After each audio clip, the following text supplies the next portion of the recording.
أعوذ بالله من الشيطان الرجيم بسم الله الرحمن الرحيم الحمد لله رب العالمين الصلاة والسلام على سيد المرسلين وعلى آله وصحبه أجمعين أما بعد. പ്രിയപ്പെട്ട സഹോദരങ്ങളെ, അപ്പം ഇന്നലെ നമ്മൾ ക്ലാസ് നിർത്തിയത് വലിയ ജമാഅത്തിൽ പങ്കെടുക്കലാണ് പലപ്പോഴും ഏറ്റവും ശ്രേഷ്ഠമാക്കപ്പെട്ടത് ചില സമയങ്ങളിൽ ഒഴിച്ച്. അതിൽപ്പെട്ട സമയമാണ് വലിയ ജമാഅത്തിന് നേതൃത്വം നൽകുന്നത് പുത്തനാശയം പോലോത്ത. ആ പോലോത്തതിന് ഉദാഹരണമാണ് ഫാസിഖാകുക എന്ന് പറയുന്നത്. അപ്പോൾ ഫാസിഖോ മുബ്തദിയോ ആയ ആളുകളൊക്കെയാണ് ഒന്നാമത്തെ ജമാഅത്തിന്, വലിയ ജമാഅത്തിന് നേതൃത്വം നൽകുന്നത് എങ്കിൽ നമ്മളതിൽ പങ്കെടുക്കാതിരിക്കലാണ് നല്ലത്. എന്ന് മാത്രമല്ല, ഒറ്റക്ക് നിസ്കരിക്കാണ് അവരുടെ കൂട്ടത്തിൽ പോയി അവരോട് തുറന്ന് നിസ്കരിക്കുന്നതിലേറെ നല്ലത് എന്ന് വരെ പണ്ഡിതന്മാർ പറഞ്ഞു. വകദ അപ്രകാരം തന്നെയാണ് ലൗകാന, ഈ ഇമാമ് ആവുകയാണെങ്കിൽ ലാ യഅ്തഖിദു വുജൂബ ബഅദിൽ അർക്കാനി, ചില റുക്നുകളുടെ നിർബന്ധത്തെ വിശ്വസിക്കുന്നില്ല. റുകൂഅ് നിർബന്ധമാണ് എന്ന് വിശ്വസിക്കാത്ത ഇമാമാണ് ആ വലിയ സംഘത്തിൻ്റെ ഇമാമ്. അല്ലെങ്കിൽ സുജൂദ് നിർബന്ധമാണെന്ന് വിശ്വസിക്കാത്ത ആളാണ്. അല്ലെങ്കിൽ ഫാത്തിഹ ഓതൽ നിർബന്ധമില്ല എന്ന് വിശ്വസിക്കുന്ന ആളാണ്. എങ്കിൽ നമുക്ക് അത്തരം ഇമാമിനോട് തുടർന്നുകൊണ്ട് വലിയ ജമാഅത്തിൽ പങ്കെടുക്കൽ അഫ്ളലല്ല. അവിശുറൂത്തി, അല്ലെങ്കിൽ ചില ഷർത്തുകൾ നിർബന്ധമാണ് എന്ന് വിശ്വസിക്കുന്നില്ല. ചില ഷർത്തുകളെ കുറിച്ച് അദ്ദേഹത്തിന് കിബിലക്ക് മുന്നിടൽ നിർബന്ധമില്ല അയാളെ വിശ്വാസം. കാരണം എവിടേക്ക് തിരിഞ്ഞാലും അല്ലാഹ് ഉണ്ട് എന്നാണല്ലോ. ഐനമാ യുവജ്ജിഹു യഅ്തി ബിഹല്ലാഹ്, അല്ലെങ്കിൽ അങ്ങനെ എവിടെ തിരിഞ്ഞാലും അല്ലാഹു തആല ഉണ്ട് എന്ന് കുറിക്കുന്ന ആയത്തുകളും ഹദീസുകളും ഉണ്ട്. അപ്പോൾ മൂപ്പര് പറഞ്ഞ എന്താ, കിബിലക്ക് മുന്നിടണം എന്നില്ല. ഐനമാ തുവല്ലു ഫസമ്മ വജ്ഹുല്ലാഹ്, നിങ്ങൾ എവിടേക്ക് തിരിഞ്ഞാലും അവിടെ അള്ളാഹു ഉണ്ട്, അള്ളാഹുവിൻ്റെ കൊണ്ടാണ് മുന്നിടുന്നത് എന്ന് കുറിക്കുന്ന ആയത്തൊക്കെ എടുത്തിട്ട് അയാൾ പറയണത് നമുക്ക് നിസ്കരിക്കുമ്പോൾ കിബിലേക്ക് മുന്നിടൽ നിർബന്ധമില്ല. ഒരാളിപ്പോൾ അങ്ങനെ പറഞ്ഞപ്പോൾ നമ്മൾ എന്താ ചെയ്യുക? അപ്പം അങ്ങനെ വിശ്വസിക്കുന്ന നമ്മളൊരു ഷർത്തിനെ കുറിച്ച്, 5 ഷർത്തുകളുള്ള ആ 5ാമതൊരു ഷർത്തിനെ കുറിച്ച് അത് നിർബന്ധമുള്ള കാര്യമല്ല എന്ന് വിശ്വസിക്കുന്ന വ്യക്തിയാണ് ഇമാമ് എങ്കിൽ അയാളോട് തുടർന്ന് നിസ്കരിക്കൽ എന്തല്ല, അത് അഫ്ളലല്ല. വൈൻ അതാബിഹ, അത് അയാൾ നിസ്കാരത്തിൽ കൊണ്ടുവരുന്നൊക്കെ ഉണ്ട്, എന്നാലും ശരി, കൊണ്ടുവന്നാലേ എന്തായുള്ളൂ, അയാളോടുള്ള തുടർച്ചനെ ശരിയാവുള്ളൂ കേട്ടോ. എല്ലാ റുക്നുകളും ഷർത്തുകളും ഒരുമിച്ച് കൂടി നിസ്കരിക്കുന്ന ഒരു ഇമാമിനോടെ നമുക്ക് തുടരാൻ തന്നെ പറ്റുള്ളൂ. അയാൾ കസീറായ ജമാഅത്തിന്റെ സംഘത്തിന്റെ ഇമാമായാലും വേണ്ടില്ല, ഖലീലായാലും വേണ്ടില്ല, എങ്ങനെ ആയാലും നമ്മളെ വിശ്വാസത്തിൽ നിസ്കാരം സഹിയാകുന്ന ആളോടെ നമുക്ക് തുടരാൻ പറ്റുള്ളൂ. അപ്പം റുക്നുകൾ നിർബന്ധമാണ് എന്ന് വിശ്വസിക്കുന്നില്ലെങ്കിലും അയാളത് കൊണ്ടുവരുന്നുണ്ട്. അതാണ് നമ്മൾ നേരത്തെ പറഞ്ഞത്. ഫാത്തിഹ ഓതുമ്പോൾ ബിസ്മി ഓതാത്ത ആളാണ് നമുക്ക് ഉറപ്പുണ്ടെങ്കിൽ നമുക്ക് തുടരാൻ പറ്റൂല. കാരണം അപ്പം അയാൾ ഫാത്തിഹ പൂർത്തിയായി ഓതാത്ത ആളാണ്. മനസ്സിലായില്ലേ? ലിഅന്നഹു യഖ്സിദു ബിഹൻ നഫ്ലിയത, കാരണം അയാൾ ഈ റുക്കിന് കൊണ്ട് അല്ലെങ്കിൽ ഈ ഷർത്ത് കൊണ്ട് നിർബന്ധമില്ല എന്ന് വിശ്വസിക്കുന്നത് കൊണ്ട് തന്നെ അതിന്റെ സുന്നത്തിനെയാണ് അയാൾ വിശ്വസിക്കുന്നത്. അതുകൊണ്ട് അയാളെ എന്ത് ചെയ്യാൻ പറ്റൂല, തുടരാൻ പറ്റൂല. വഹുവ മുബ്തിലും ഇന്ധന, അത് നമ്മളെടുക്കൽ ബാത്തിലാക്കുന്ന കാര്യമാണ്, നിസ്കാരം ബാത്തിലാക്കുന്ന കാര്യമാണ്. കൗനിൽ ഖലീലി, അല്ലെങ്കിൽ കുറഞ്ഞ സംഘമാവുക, അല്ലെങ്കിൽ ഖലീലായ കുറവുള്ള ആളുകൾ നിസ്കരിക്കുന്ന, ജമാഅത്തായി നിസ്കരിക്കുന്ന സ്ഥലമാവുക. അതാവുക ബി മസ്ജിദിൻ, ഒരു പള്ളിയിൽ വെച്ചിട്ടാണ് ആ ജമാഅത്ത് നടക്കണത്. എങ്ങനത്തെ പള്ളിയാണ്? മുത്തയക്കിനിൻ ഹില്ലു അർലിഹി, ആ പള്ളി സ്ഥിതി ചെയ്യുന്ന സ്ഥലം അത് ഹലാലായ സ്ഥലമാണ് എന്ന് ഉറപ്പുള്ള സ്ഥലമാണ്. ഹലാലാണെന്ന് ഉറപ്പാ ആ സ്ഥലം. വേറെ ആരുടേതും എന്തല്ല, അക്രമപരമായി പിടിച്ചു വാങ്ങിണ്ടാക്കിയ പള്ളിയല്ല, ആ സ്ഥലമല്ല. സ്ഥലം എങ്ങനെയെങ്കിലും കള്ളരേഖ ഉണ്ടാക്കിയിട്ട് ഒരു സ്ഥലം രജിസ്റ്റർ ചെയ്തിട്ട് അവിടെ ഒരു പള്ളി ഉണ്ടാക്കി. ആ പള്ളിക്ക് അള്ളാൻ്റെ അടുക്കൽ സ്ഥാനം കുറവാണ്. അവിടെ വലിയ ജമാഅത്ത് നടന്ന് എന്ന് പറഞ്ഞതുകൊണ്ട് അവിടെ നമുക്ക് പോകൽ അഫ്ദലല്ല, ശ്രേഷ്ഠമാക്കപ്പെട്ട കാര്യമല്ല. അപ്പം നിങ്ങൾ നോക്കി, അള്ളാഹ് സ്വീകരിക്കണം എന്നുണ്ടെങ്കിൽ എന്ത് ചെയ്യണം? നമ്മളെ കാര്യങ്ങളൊക്കെ അള്ളാഹ് പൊരുത്തപ്പെട്ട രൂപത്തിൽ, ഹലാലായ രൂപത്തിലാകണം. അതുപോലെ തന്നെ ഔ മാലി ബാനീഹി, അല്ലെങ്കിൽ ആ പള്ളി നിർമ്മിക്കുന്ന വ്യക്തിയുടെ സമ്പാദ്യം ഹലാലായ സമ്പാദ്യമാണ്. ചെറിയ പള്ളിയാണ്, ചെറിയ ജമാഅത്താണ്, പക്ഷേ അതിൻ്റെ സ്ഥലമോ ആ പള്ളി നിലകൊള്ളുന്ന സ്ഥലം അത് ഹലാലാണ്, നമുക്ക് ഉറപ്പാണ്. അത് നിർമ്മിച്ച ആള്, അയാളുടെ സമ്പാദ്യം അത് ഹലാലായ സമ്പാദ്യമേ ഉള്ളൂ, അതിൽ നമുക്ക് ഉറപ്പാണ്. എന്നാൽ വലിയ ജമാഅത്ത് നടക്കുന്ന സ്ഥലമുണ്ട്, അതിൻ്റെ സ്ഥലത്തിൽ നമുക്ക് സംശയമാണ്, അതിൻ്റെ സ്ഥലം ഹലാലല്ല, അല്ലെങ്കിൽ ഒരു തെറ്റിദ്ധാരണ ഉണ്ട്, ഉറപ്പില്ല, നമുക്ക് സംശയമാണ്. അല്ലെങ്കിലോ അത് നിർമ്മിച്ചു കൊടുത്തത് ആരാ? ഒരു വലിയ കാശുകാരനാ, അയാൾ കോടികൾ മുടക്കി നിർമ്മിച്ച പള്ളിയാണ്. പക്ഷെ അയാളുടെ സമ്പാദ്യം എന്താണ്? 2 സൈസ് സമ്പാദ്യമുണ്ട്, ഹലാലായതുണ്ട്, ഹറാമുണ്ട്. അപ്പോൾ ഈ പള്ളി നിർമ്മിച്ച ആ സമ്പാദ്യം അത് ഹലാലായ സമ്പാദ്യം കൊണ്ടാണ് നിർമ്മിച്ചത് എന്ന് നമുക്ക് ഉറപ്പ് കിട്ടണില്ലല്ലോ. അപ്പോൾ അവിടെ ശുഭഹത്തിൻ്റെ സ്വത്താണത്. എന്നാൽ നമ്മൾ ചെറിയ ജമാഅത്ത് ഇറക്കുന്ന പള്ളിയോ, ആ ചെറിയ ജമാഅത്ത് ഇറക്കുന്ന പള്ളി അത് നിർമ്മിക്കുന്ന വ്യക്തി, അയാൾ ചെറിയ പള്ളിയാണ്, പക്ഷെ അയാൾ വളരെ പ്രയാസപ്പെട്ട് അധ്വാനിച്ചുണ്ടാക്കി ഹലാലായ സ്വത്ത് കൊണ്ട് മാത്രം ഉണ്ടാക്കിയ പള്ളിയാണ്, നമുക്കത് ഉറപ്പാണ്. അതുപോലെ അതിൻ്റെ സ്ഥലം അത് ഹലാലായ സ്ഥലമാണെന്ന് ഉറപ്പാണ്. അങ്ങനെയൊക്കെ വരുമ്പോൾ ആ ഹലാലാണെന്ന് ഉറപ്പുള്ള ആ പള്ളിയിൽ പോയിട്ട് ചെറിയ ജമാഅത്തിൽ നമ്മൾ പങ്കെടുക്കലാന്നല്ല. ഇവിടെയാണ് നമ്മൾ ഏതെങ്കിലും ആളുകളൊക്കെ, മുൻഗാമികളായ ആളുകൾ അവർ വളരെ പ്രയാസപ്പെട്ടുണ്ടാക്കിയ പള്ളികൾ നമ്മളെ ബലം പ്രയോഗിച്ച് നമ്മുടേതാക്കി മാറ്റിയാൽ എന്ത് കാര്യമാണ് പിന്നെ അവിടെ ഉള്ളത്? നമ്മൾ അവിടുന്ന് കുറേ നിസ്കരിച്ചിട്ടും സുജൂദിൽ കിടന്നിട്ടും കാര്യമില്ല. മറ്റൊരാളുടെ വിയർപ്പിൻ്റെ വാസനയുള്ള പള്ളി, മറ്റൊരാളുടെ സമ്പാദ്യം അയാൾക്കിഷ്ടമില്ലാതെ പിടിച്ചടക്കിയ പള്ളി, അല്ലെങ്കിൽ ആ സ്ഥലം, ഇതൊന്നും എന്തല്ല അള്ളാഹുവിൻ്റെ അടുക്കൽ സ്ഥാനങ്ങളില്ലാത്തതാണ്. അപ്പം അവിടെ വെച്ച് നിസ്കരിച്ചത് കൊണ്ട് കാര്യമില്ല. ചില ആളുകളുണ്ട് അവരുടെ വീറ്റോ പവർ ഉപയോഗിച്ച്, അല്ലെങ്കിൽ ഭൂരിപക്ഷം ഉപയോഗിച്ച്, ഭൂരിപക്ഷത്തിൻ്റെ ബലം ഉപയോഗിച്ചിട്ട് ന്യൂനപക്ഷത്തിനൊക്കെ എന്താക്കുക, ആണ്ട് കടലാസിന്ന് വെട്ടിയെടുത്ത പോലെ ആക്കിയിട്ട് അവിടെ ഉണ്ട് അധികാരപ്പെടുത്തിയിട്ട് പിന്നെ അവിടെ എന്നിട്ട് അവിടെ ചെയ്യാൻ പോണേ നിസ്കാരോ? അതിൻ്റെ നിസ്കാരം ആർക്ക് വേണം?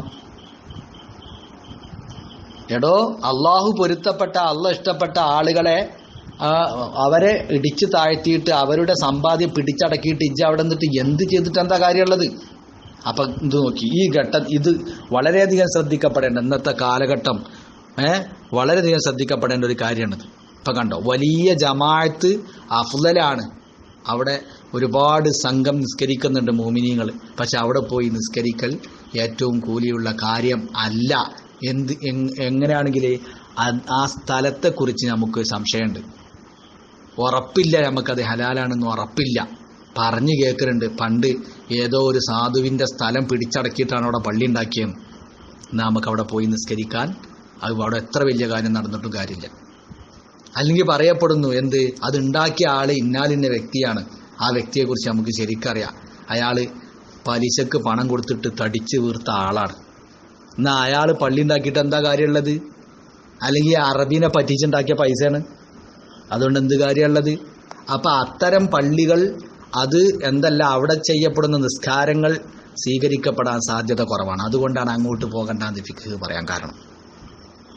അപ്പോൾ നമുക്ക് ഉറപ്പുള്ള, ഹലാലാണെന്ന് ഉറപ്പുള്ള ഒരു പള്ളി, ഹലാലാണെന്ന് ഉറപ്പുള്ള സമ്പാദ്യം കൊണ്ട് നിർമ്മിക്കപ്പെട്ട പള്ളി, അത് അവിടെ നടക്കുന്ന ചെറിയ ജമാഅത്താണെങ്കിലും ആ ജമാഅത്തിൽ പോയി പങ്കെടുക്കലാണ് ഏറ്റവും നല്ലത് എന്ന് അല്ലാഹു തആലയും അവൻ്റെ റസൂലും പഠിപ്പിക്കുന്നു എന്നാ കർമ്മശാസ്ത്രം. അല്ലെങ്കിൽ ഔ തഅത്തുലി മസ്ജിദിൻ, അല്ലെങ്കിൽ അവൻ്റെ ഈ അവൻ്റെ ഈ കൂടുതൽ ആളുള്ള പള്ളിയിലേക്ക് ആ സേട്ടതയും ആഗ്രഹിച്ചുകൊണ്ട് ഓൻ പോയാൽ ഒരു പള്ളി എന്താകും? വെറുതെയാകും, താത്തൂലുണ്ടാകും, വെറുതെ കിടക്കുക പള്ളി. എന്തിനെ തൊട്ട്? അൻഹാ ജമാഅത്തിനെ തൊട്ട് വെറുതെ കിടക്കും, ജമാഅത്ത് അവിടെ നടക്കൂല. അത് ഖരീബിൻ ഔ ബഈദിൻ, അടുത്തുള്ള പള്ളിയായാലും വേണ്ടില്ല, വിദൂരത്തുള്ള പള്ളിയായാലും വേണ്ടില്ല. ഓൻ അങ്ങോട്ട് ചെന്നില്ലെങ്കിൽ പിന്നെ അവിടെ ജമാഅത്ത് നടക്കൂല. എങ്കിൽ അവൻ അവിടേക്ക് പോകണം. അവിടെ കുറച്ച് ആൾക്കാരെ ഉണ്ടാവുള്ളൂ, 1-2 കാക്കാരുണ്ടാവും നിസ്കരിച്ചാന്. എന്നാ അപ്പുറത്തുള്ള ജുമാഅത്തള്ളി പോയാൽ ഇഷ്ടംപോലെ ആളുകളുണ്ടാവും. എന്നാ ഇവൻ അങ്ങോട്ട് പോകാന്ന് വിചാരിച്ചാലോ ഇവിടെ പിന്നെ ഒരു കുട്ടി ഈ പള്ളിക്കൊക്കെ വരൂല. ആ പള്ളി അവിടെ ജമാഅത്തുമില്ല, ഒന്നും ഇല്ലാതെ കിടക്കും. അങ്ങനെ ആകുമ്പോൾ ഓന് ഈ പള്ളിക്ക് പോയിട്ട് അവിടെ ജമാഅത്ത് ഉണ്ടാക്കി ആ പള്ളിയെ ഇഹ്യാ ചെയ്യുക, ആ പള്ളിക്കൊരു ജീവൻ കൊടുക്കുക എന്നുള്ളത് പോരങ്ങോട്ട് പോകുമ്പോൾ ഉണ്ടാകുണ്ടല്ലോ. അപ്പോൾ അള്ളാഹുവിൻ്റെ ഒരു പള്ളിയെ ജീവിപ്പിക്കുക എന്നുള്ളത് അവിടെ ഉണ്ടാകുന്നതുകൊണ്ട് ഓൻ അടുത്തുള്ള ആ പള്ളിയിൽ പോയിട്ടാണ് നിസ്കരിക്കേണ്ടത്. അൽഹംദുലില്ലാ. എന്തുകൊണ്ട്? ബി ഗൈബത്തിഹി, അവൻ മറയൽ കൊണ്ട്, അവന് അവിടെ ഹാജറില്ലാതെ അവൻ്റെ ആബ്സെന്റ് കൊണ്ട് എന്തുണ്ടാവും? അവിടെ ജമാഅത്ത് നടക്കൂല. എന്താ കാരണം? ഈ കൗനിഹി ഇമാമുഹു, ഓൻ അവിടുത്തെ ഇമാമാണ്. ഓനോട് ചെന്നാലേ അവിടെ ഇമാം വെക്കാൻ ആളുണ്ടാവുള്ളൂ. അപ്പോൾ ഓൻ ചെന്നില്ലെങ്കിൽ അവിടെ നിസ്കാരം നടക്കൂല, ജമാഅത്ത് നടക്കൂല. അപ്പോൾ ഓന് വലിയ കൂലിയും ആഗ്രഹിച്ചുകൊണ്ട് കുറച്ച് അപ്പുറത്തുള്ള ധാരാളം ആളുകൾ പങ്കെടുക്കണം അങ്ങാടി പള്ളിക്കൊക്കെ പോകാൻ പറ്റൂല. നമ്മളെ പെരൻ്റെ അടുത്ത് ചെറിയൊരു പള്ളി ഉണ്ടെന്ന് വിചാരിച്ചോളി, അത് ചെറിയൊരു സ്രാമ്പിയാണ്. നമ്മളവിടെ പോയാലേ അവിടെ ജമാഅത്ത് നടക്കും, അല്ലെങ്കിൽ ജമാഅത്ത് നടക്കൂല. എന്നാൽ നമ്മൾ ആ സ്രാമ്പിയെ പോയി നിസ്കരിച്ച് അള്ളാഹുവിൻ്റെ ആ ചെറിയ പള്ളിയാണെങ്കിലും ആ പള്ളി ഇഹ്യാ ചെയ്യാൻ വേണ്ടി നമ്മൾ ശ്രമിക്കണം. ഔ യഹ്ളുറുന്നാസു ബിഹുലൂരിഹി, അല്ലെങ്കിൽ അവൻ ഹാജരാവൽ കൊണ്ട് ജനങ്ങൾ ഹാജരാകും, അങ്ങനത്തെ വ്യക്തിയാണോന് എങ്കിൽ അവൻ അവിടേക്ക് പോകണം. അങ്ങനെ ഉണ്ടാവുമല്ലോ ചില ആജിയന്മാര്, അവരവിടെ ഉണ്ടെങ്കിൽ അറിയാതെ തന്നെ ആൾക്കാർ ആ ആചാര ചുറ്റുണ്ടാവും. ഉമറാ അല്ലെങ്കിൽ ഉലമാ ഓലൊക്കെ ഉണ്ടാവുമ്പോൾ ജനങ്ങളുണ്ടാവും, ഓല് ഇമാം വെക്കണം എന്നൊന്നുമില്ല. അങ്ങനെ ആവുമ്പോൾ നമ്മൾ ഈ ചെറിയ പള്ളി ജമാഅത്തിൽ കൂടിയിട്ട് ഈ ചെറിയ പള്ളിയെ എന്ത് ചെയ്യണം? അല്ലെങ്കിൽ ചെറിയ പള്ളിയാലും മടിയോ വലിയ പള്ളിയാലും മടിയില്ല, അവിടെ നമ്മൾ ആ പള്ളിയെ ഇഹ്യാ ചെയ്യണം. ഫഖലീലുൽ ജംഇ, ഇത്തരം സമയങ്ങളിൽ ചെറിയ ജമാഅത്താകുന്നത് ഫീ ദാലിക, ഈ ഘട്ടം ആ അവസരങ്ങളിൽ, ഇപ്പം നമ്മൾ പറഞ്ഞ അവസരങ്ങളിൽ ചെറിയ സംഘമാകുന്നത് അഫ്ളലു, അത് ഏറ്റവും ശ്രേഷ്ഠമായതാണ്, മിൻ കസീരിഹി, ധാരാളം ആളുകളുള്ള ജമാഅത്തിനേക്കാൾ, ഫീ ഗൈരിഹി, അതല്ലാത്ത സ്ഥലത്ത്. മനസ്സിലായോ? ബൽ എന്നല്ല ബഹസ ബഅളുഹും, ബൽ എന്നല്ല ബഹസ ബഅളുഹും, ചില ആളുകൾ എന്ത് ചെയ്തിരിക്കുന്നു? ബഹസ് ചെയ്തിരിക്കുന്നു, വിശദീകരിച്ച് നമുക്ക് പറഞ്ഞു തന്നിരിക്കുന്നു. മുൻഗാമികളായ ഫുഖഹാക്കളുടെ വാക്കുകളിൽ നിന്ന് പിടിച്ചെടുത്ത് പറയുന്നതിനാ ബഹസ് എന്നറിയുന്നത്. അവർ വ്യക്തമായി പറഞ്ഞിട്ടുണ്ടാവില്ല, പക്ഷെ അവരുടെ വാക്കുകളിൽ നിന്ന് പിടിച്ചെടുക്കാൻ കഴിയും. അതിനാണ് ബഹസ് എന്ന് പറയുന്നത്. അപ്പോൾ അവർ ബഹസ് ചെയ്തിരിക്കുന്നു എന്ത്? അന്നൽ ഇൻഫിറാദ, ഒറ്റക്ക് നിസ്കരിക്കലാണ്, ബിൽ മുതഅത്തിലി, വെറുതെ കിടക്കുന്ന പള്ളിയിൽ, വെറുതെയായി കിടക്കുന്ന തഅത്തുലുള്ള അനിസ്വലാത്തി, നിസ്കാരത്തിനെ തൊട്ട് മുതഅത്തിലായി കിടക്കുന്ന പള്ളി, അവിടെ പോയിട്ട് ഒറ്റക്ക് നിസ്കരിക്കുക. ഫീഹി ലി ഗൈബത്തിഹി, ഓന് അവിടെ മറയൽ കൊണ്ട്, അവൻ അവിടേക്ക് പോകാതെ അവിടെ ആബ്സെന്റ് ആവൽ കൊണ്ട് ആ പള്ളിയിൽ നിസ്കാരം തന്നെ നടക്കൂല. ഓൻ ഒറ്റക്കണ്ട് ചെന്നാൽ ഓൻ ഒറ്റക്കുണ്ടാവും, അവിടെ വേറെ ആരും ഉണ്ടാവില്ല, ആരും വരൂല. ഓന് ജമാഅത്ത് തന്നെ പോകും. എന്നാൽ ഓന് അങ്ങാടി പള്ളിക്ക് പോയാലോ അല്ലെങ്കിൽ ജമാഅത്ത് പള്ളിക്ക് പോയാലോ ഓന് ജമാഅത്തിൽ കൂടാ. ഇവിടെ ആകുമ്പോൾ ഇവൻ മാത്രമേ ഉണ്ടാവുള്ളൂ. എന്നാൽ ഓൻ ഈ പള്ളിക്കൊന്നും ഒറ്റക്ക് നിസ്കരിക്കണോ വേണ്ടത്? അപ്പൊ ഈ പള്ളിക്ക് ഒരു നിസ്കാരം നടക്കും, പള്ളി വെറുതെ കിടക്കൂല. അതാണ് അഫ്ളലു, അതാണ് അഫ്ളലി എന്ന് ചില ആളുകളൊക്കെ എന്ത് ചെയ്തിരിക്കുന്നു? ബഹസ് ചെയ്തിരിക്കുന്നു. പക്ഷേ വൽ ഔജഹു ഖിലാഫ്, ഓന് സ്വന്തം വന്ന് നിസ്കരിച്ച് ജമാഅത്തൊക്കെ മുടക്കി ആ പള്ളിനെ നോക്കുന്നതിലേറെ നല്ലത് ഓൻ്റെ കാര്യം നോക്കി ആ ജമാഅത്ത് പോയി പങ്കെടുക്കലാണ് നല്ലത് എന്നാണ് ഏറ്റവും ന്യായമുള്ള അഭിപ്രായം. ഇനി വലൗകാന ഇമാമുൽ ഖലീലി, കുറഞ്ഞ ജമാഅത്താണ് എങ്കിലും അവിടുത്തെ ഇമാമ് ആരാണ്? ഔലാബിൽ ഇമാമത്തി, ഇമാമത്ത് നിൽക്കാൻ ഏറ്റവും നല്ല വ്യക്തിയാണ്. ലിനഹവി ഇൽമിൻ, ഇൽമു പോലോത്തതിന് വേണ്ടി, ഇൽമു ധാരാളമല്ല, അള്ളാഹ്ക്ക് തഖ്വയുള്ള ഇൽമിനനുസരിച്ച് അമല് ചെയ്യുന്ന വലിയ പണ്ഡിതനാണ് ചെറിയ ജമാഅത്തിന് നേതൃത്വം നൽകുന്ന ഇമാമ് എങ്കിൽ കാനൽ ഹുളൂറു ഇൻദഹു ഔല, അയാളുടെ അടുത്ത് ജമാഅത്തിന് വേണ്ടി ഹാജറാകലാണ് ഏറ്റവും ഔല. വലൗ തആറദൽ ഖുശൂഉ വൽ ജമാഅത്തു, മനസ്സിന് ഭയഭക്തി ഉണ്ടാവണല്ലോ നിസ്കാരത്തിൽ. പക്ഷെ ആ ഭയഭക്തിയും വൽ ജമാഅത്തു, ജമാഅത്തായിട്ടുള്ള നിസ്കാരവും, സംഘത്തിൽ പോയി ആളുകളൊക്കെ ഉള്ളോടത്ത് പോയിട്ട് ആളുകളെ കൂട്ടത്തിൽ നിന്ന് നിസ്കരിക്കുക, അതല്ല ജമാഅത്തായി നിസ്കരിക്കാന്ന് പറഞ്ഞു. ആ ജമാഅത്ത് നിസ്കാരത്തിന്റെ ഇടയിൽ, ജമാഅത്ത് എന്ന ഫളീലത്തിന്റെ ഇടയിലും ആ ഖുശൂ എന്ന ഭയഭക്തി എന്ന ആ ഫളീലത്തിന്റെ ഇടയിലും തയ്യാറുള്ളായി. അതായത് ഇത് കിട്ടിയാൽ അത് കിട്ടൂല, അത് കിട്ടിയാൽ ഇത് കിട്ടൂല. പെരേന്ന് ഒറ്റക്ക് നിസ്കരിക്കുകയാണെന്നുണ്ടെങ്കിൽ ജമാഅത്ത് കിട്ടൂല. നല്ല ഭയഭക്തിയാ. അതേ സ്ഥാനത്ത് പള്ളിക്ക് പോയി നിസ്കരിക്കുകയാണെങ്കിൽ ഭയഭക്തി തീരെ ഉണ്ടാവില്ല, ജമാഅത്ത് കിട്ടും ചെയ്യും. അങ്ങനെയാകുമ്പോൾ ഏതാ ചെയ്യേണ്ടത്? നമ്മളെ മനസ്സൊക്കെ എന്താ പറയണത്? ഫഹിയ ഔല, ജമാഅത്താണ് അവിടെ ഔല. ഓന് ജമാഅത്ത് പോയി പങ്കെടുക്കട്ടെ, ഓൻ്റെ ഒരു ഭയഭക്തി. അതൊക്കെ ജമാഅത്തിൽ പങ്കെടുത്തുകൊണ്ടുണ്ടാക്കാൻ നോക്കണം. കമാ അത്ബഖു അലൈഹി, എല്ലാ ഫുഖഹാക്കളും അതിന്റെ മേൽ യോജിച്ചിരിക്കുന്നു. അവര് പറയുന്നത് എന്താ? എപ്പോഴാ യോജിച്ചതെന്നറിയോ? ഈ ജമാഅത്ത് എന്ന് പറഞ്ഞാൽ ഫർള് കിഫയാണെന്നൊരു അഭിപ്രായം നമ്മൾ പറയുന്നത് ഇമാമിനെ തൊട്ട്. ഫർള് കിഫയാണ് എന്ന് പറയുമ്പോൾ ഏത് ഫർളാവട്ടെ, ഫർള് അയിനായാലും പാടില്ല, ഫർള് കിഫയായാലും പാടില്ല, ഫർളിനാണ് സുന്നത്തിനേക്കാൾ ശ്രേഷ്ഠതയുള്ളത്. അപ്പൊ ജമാഅത്തായി നിസ്കരിക്കുക എന്നുള്ളത് ഫർള് കിഫയാണ് എന്ന അഭിപ്രായമുണ്ട്. ആ അഭിപ്രായ പ്രകാരം ജമാഅത്ത് ഫർളാണ്. ഖുശൂ എന്ന് പറയുന്നത് നിസ്കാരത്തിൽ ഉണ്ടാകേണ്ട കാര്യമാണെങ്കിലും അത് ഫുഖഹാക്കളുടെ വീക്ഷണത്തിൽ അതെന്താണ്? സുന്നത്താണ്. അപ്പൊ സുന്നത്തിനിക്ക് ക്കാൾ ശ്രേഷ്ഠത എപ്പോഴും ഫർദിനുണ്ട്. അപ്പൊ ഫർദ് കിഫയായ ജമാഅത്തിനെ പരിഗണിച്ചുകൊണ്ട് അവൻ എന്ത് ചെയ്യണം? ഖുശൂ അവന് നഷ്ടപ്പെടുകയാണെങ്കിൽ തന്നെയും അവൻ ജമാഅത്തിൽ പോയി പങ്കെടുക്കണം. ഇതാണ് ഇപ്പൊ പറയാനുള്ളത്. എന്നാൽ അഫ്തൽ ഗസാലിയു, ഇമാം ഗസാലി തങ്ങൾ ഫത്വ ചെയ്തിരിക്കുന്നു. വതബിഅഹു അബുൽ ഹസനിൽ ബക്കരി. നമ്മൾ നേരത്തെ പറഞ്ഞല്ലോ, ചെറിയ ജയന്തി മഖ്ദൂമിന്റെ ഷെയ്ഖാണ് മഹാനവറുകൾ. അങ്ങനത്തെ വലിയ ഔലിയാക്കന്മാരിൽപ്പെട്ട വ്യക്തിയാണ്, വലിയ ആത്മീയ നേതൃത്വമാണ്. മഹാനവറുകൾ ഗസാലി ഇമാമിനോട് ഈ വിഷയത്തിൽ തുടർന്നും ചെയ്തിരിക്കുന്നു.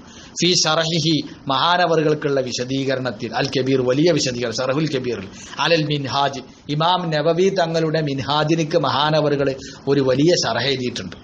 ആ ശറഹുൽ കബീറിൽ മഹാനവറുകൾ ഇമാം ഗസാലി പറഞ്ഞതാണ് ശരി എന്ന് ഇമാം ഗസാലിയോട് തുടർന്നിരിക്കുന്നു.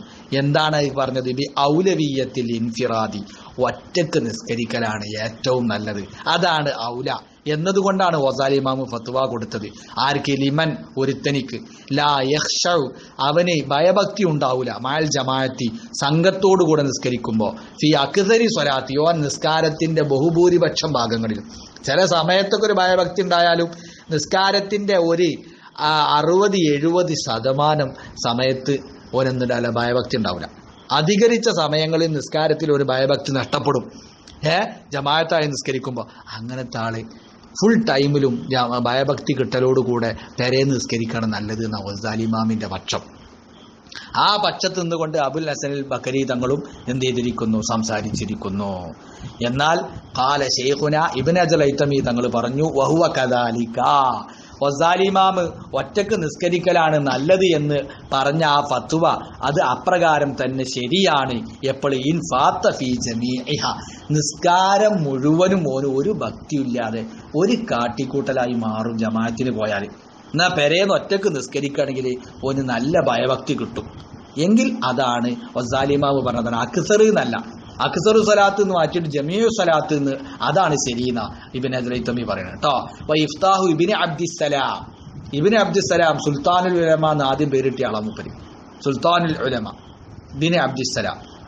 ഇബ്നു അബ്ദിസ്സലാം തങ്ങൾ മഹാനവറുകൾ ഫത്വ ചെയ്തിരിക്കുന്നു ബി അന്നൽ ഖുശൂഅ, ഭയഭക്തി നിശ്ചയമായും ഭയഭക്തിയാകുന്നത് ഔലാ മുത്ലഖൻ, അതാണ് നിരുപാധികം നല്ലത് എന്ന് പറഞ്ഞു.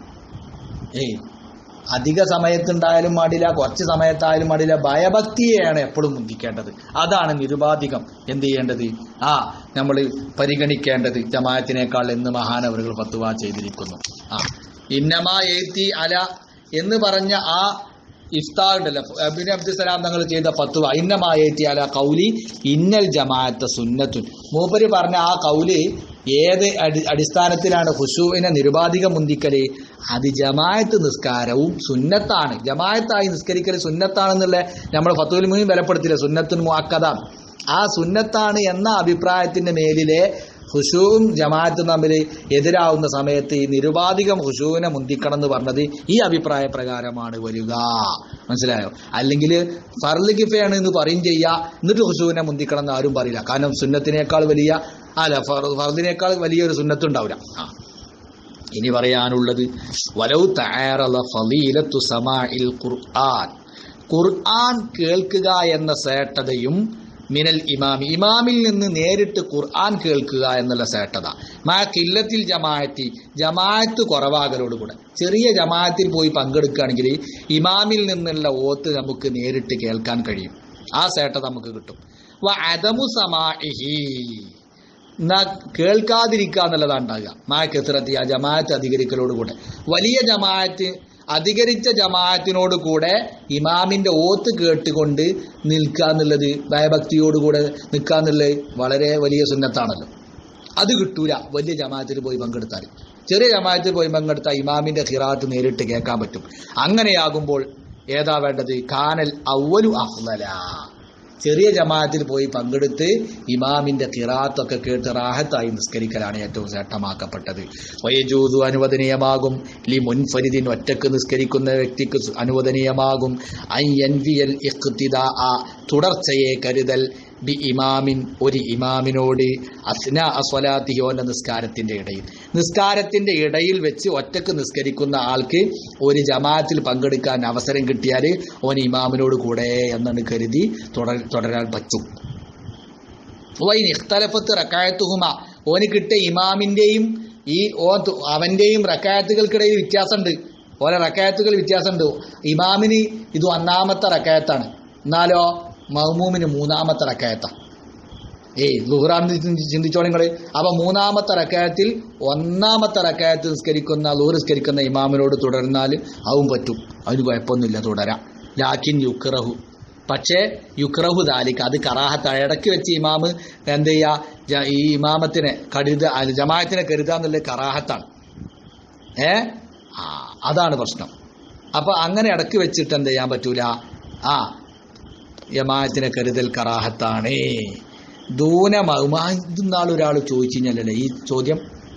അപ്പൊ ഇടയ്ക്ക് വെച്ച് അന്ന് അത് കറാഹത്ത് തന്നെയാണ്, അന്ന് നമ്മൾ പറഞ്ഞല്ലോ, അത് നേരെ വ്യക്തമായി തന്നെ ഇപ്പൊ ഇതിൽ പറഞ്ഞല്ലോ. അതുകൊണ്ട് ജമാഅത്തിന്റെ കൂലി നഷ്ടപ്പെടും. ലാ ദൂന മഅ്മൂമിൻ, ഒരു മഅ്മൂമിനെ കൂടാതെ, ഖറജ മിനൽ ജമാഅത്തി, ജമാഅത്തിൽ നിന്ന് അയാൾ പുറപ്പെട്ടു, ലിനഹവി ഹദസി ഇമാമിഹി, അവന്റെ ഇമാമിന്റെ ഹദസ് പോലോത്തതിന് വേണ്ടി. ഹദസ് എന്ന് പറഞ്ഞാല് ഒതു മുറിയ, ഇമാമിന്റെ ഒതു നഷ്ടപ്പെട്ട് ഇടക്ക് വെച്ചിട്ട്, അപ്പൊ മഅ്മൂമ് ഒറ്റക്കായില്ലേ, ഇമാമ് പോയ മഅ്മൂമ്. അങ്ങനെ ആകുമ്പോ ഓന് എന്ത് ചെയ്യാ, വേറെ ആൾ ഇമാമിക്കുമ്പോ ആ ഇമാമിനോട് തുടരാം. ഫലാ യുക്റഹു ലഹു ദുഖൂലു ഫീ ജമാഅത്തിൻ ഉഖ്റ, മറ്റൊരു ജമാഅത്തിൽ അപ്പൊ അവന് പ്രവേശിക്കുന്നതുകൊണ്ട് കറാഹത്ത് വരില്ല. ആ മഅ്മൂമിന് മാത്രമാണ് ഇടയ്ക്ക് വെച്ച് മറ്റൊരു ജമാഅത്തിൽ തുടരിൽ എന്തില്ലാത്തത്, പ്രശ്നമില്ലാത്തത്. ഫൈദഖ്തദാ ഫിൽ അസ്നാഇ, ഇടയിൽ വെച്ച് ഒരു മഅ്മൂമ് മറ്റൊരു ഇമാമിനോട് തുടർന്നാൽ, ലസിമഹു മുവാഫഖത്തുൽ ഇമാമി, ഇമാമിനോട് യോജിക്കൽ ഇവനിക്ക് നിർബന്ധമാണ്. ഇമാമിനോട് യോജിക്കേണ്ടി വരും. അപ്പൊ ഇമാമ് എങ്ങോട്ട് എന്താ റുക്കു ചെയ്ത് അപ്പൻ റുക്കു ചെയ്യേണ്ട, ഇമാം സുജൂദ് ചെയ്യേണ്ട ഒരു ഇമാമിനോട് യോജിക്കണം പോലെ. ഓന് കാരണം ഇമാമായി കഴിഞ്ഞാൽ മഅ്മൂമായി കഴിഞ്ഞല്ലോ, പിന്നെ ഇമാമിനോട് തുടർന്നാൽ പിന്നെ ഇമാമിന്റെ പോക്ക് വരവുകൾക്ക് അനുസരിച്ചല്ലേ ഇവന് പോകാൻ പറ്റുള്ളൂ, അതേ പറ്റുള്ളൂ. ഒരു തുടരിൽ നിർബന്ധമാണ്. സുമ്മയിൻ ഫറഗ, പിന്നെ അപ്പൊ നോക്കുമ്പോ ഇവന് മൂന്നാമത്തെ റക്അത്താണ്, മഅ്മൂമിന് ഇമാമിന് ഒന്നാമത്തെ റക്അത്താണ്. അങ്ങനത്തെ ഘട്ടത്തിൽ ഇൻ ഫറഗ അവ്വലൻ, അങ്ങനത്തെ ഘട്ടത്തിൽ ആര് ആദ്യം വിരമിക്കും, മഅ്മൂമ് ആദ്യമായി വിരമിക്കും. അങ്ങനെ അല്ല, ഇൻ ഫറഗ അവ്വലൻ, ഇമാമാണ് ആദ്യം, ഇമാമിന്റെ നിസ്കാരം ആദ്യം കഴിഞ്ഞു വിരമിച്ചു, എന്നാൽ അത്തമ്മ, ഈ മഅ്മൂമ് പൂർത്തിയാക്കി വീട്ടണം. മസ്ബൂക്കിനെ പോലെ മസ്ബൂക്ക് ഇപ്പൊ എന്താ, ഓന് ബാക്കി നിസ്കരിക്കാതെ 2 റക്അത്ത് ശേഷം എഴുന്നേറ്റ് നിസ്കരിക്കലല്ലേ എന്നതുപോലെ ഇവൻ ചെയ്യണം. വൈല്ല, അങ്ങനെയല്ലെങ്കിൽ എന്ന് പറഞ്ഞാൽ ഇമാമിൻ്റെത് വേഗം തീർന്ന്, ഇവന്റെ മഅ്മൂമിന്റെ വേഗം തീർന്ന്, അപ്പൊ ഇമാമ് വീണ്ടും ഖിയാമിലേക്ക് പോയി അടുത്ത റക്അത്ത് നിസ്കരിച്ചാൻ പോകും. അപ്പൊ അവൻ എന്താ ചെയ്യേണ്ടേ, അപ്പൊ ഫന്ദിലാറുഹു അഫ്ദലു, അവരവിടെ അത്തഹിയ്യാത്തിൽ അവിടെ ഇരിക്കുക, ഇമാമിനെ പ്രതീക്ഷിക്കലാണ് ഏറ്റവും ശ്രേഷ്ഠമായത്. വയജൂദുൽ മുഫാറഖത്തു, ഇനി അവൻ എന്ത് ചെയ്യാ, മുഫാറഖത്തിന്റെ നിയ്യത്ത് വെക്കൽ അനുവദനീയമാണ്. മുഫാറഖത്തിന്റെ നിയ്യത്ത് വെച്ചിട്ട് സലാം വീട്ടും ചെയ്യാ, അതും പറ്റും. ഏതും പറ്റും, അവിടെ തന്നെ കാത്തിരിക്കുക. ഇമാമ് 2 റക്അത്തോ 3 റക്അത്തോ ഇമാമിന് നിസ്കരിക്കാനുള്ളതൊക്കെ നിസ്കരിച്ച് വന്ന് പിന്നെ ഇമാം അത്തഹിയ്യാത്തിലിരിക്കുമല്ലോ, എന്നിട്ട് ഇമാം അത്തഹിയ്യാത്ത് ഓതി സലാം വീട്ടുമല്ലോ, അപ്പോൾ ഓന് ഇമാമത്ത് സലാം വീട്ടിയതിന് ശേഷം സലാം വീട്ടുക. ഇനി വയജൂസുൽ മുഫാറഖത്തു എന്നുള്ളത് ഇൻഷാ അല്ലാഹ് നാളെ നമുക്ക് എടുക്കാം. ഇത്രയും എടുക്കുകയാണ്. അപ്പോൾ ഇന്നത്തെ നിർത്തുകയാണ്. സല്ലല്ലാഹു അലാ മുഹമ്മദ് സല്ലല്ലാഹു അലൈഹി വസല്ലം, സല്ലല്ലാഹു അലാ മുഹമ്മദ് സല്ലല്ലാഹു അലൈഹി വസല്ലം, അല്ലാഹുമ്മ സല്ലി അലാ മുഹമ്മദ് യാ റബ്ബി സല്ലി അലൈഹി വസല്ലം.